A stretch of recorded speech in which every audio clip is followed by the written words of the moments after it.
कोविड-19 से संबंधित केंद्र एवं राज्य सरकार द्वारा दिए गए दिशा निर्देशों के अनुपालन को रांची शहर में जांच अभियान चलाया गया। शहरी क्षेत्र के सभी अंचलाधिकारी और डीएसपी की टीम के द्वारा शहर के बाजारों और दुकानों की जांच की गई। जांच के क्रम में सरकार द्वारा कोरोना संक्रमण के रोकथाम के लिए जारी दिशा निर्देशों का उल्लंघन करने पर कई दुकानों प्रतिष्ठानों को दिन भर के लिए बंद करा दिया गया। कड़ी चेतावनी के साथ जिला प्रशासन द्वारा इन सभी दुकानों को नोटिस भी दिया गया है।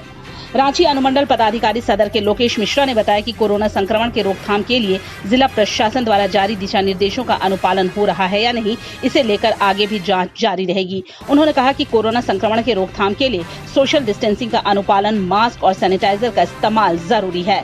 दुकान एवं प्रतिष्ठान इन सभी दिशा निर्देशों को पूरी तरह से पालन करे, ऐसा नहीं करने वालों पर कड़ी कार्रवाई की जाएगी। कोयला वाले घरों को रोशन तो करते हैं, बच्चों का भविष्य भी संवारते हैं।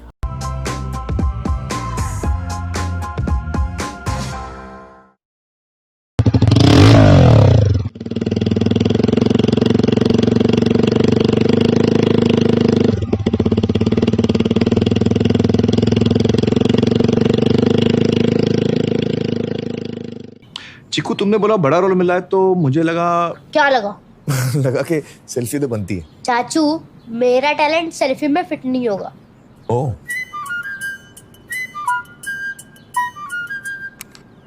सेल्फी में तो फिट हो गया, गाड़ी में फिट होगा। 105-degree super wide selfie on Vivo V19। लोगों के घर में झांक ना छोड़िए मखीजा, तू भी अपने घर में सेफ पेंटिंग करा ले। शूटिंग के लायक होगा तेरा घर। Asian paints safe painting service. Missed call दें 80504 80504 पे। वाह,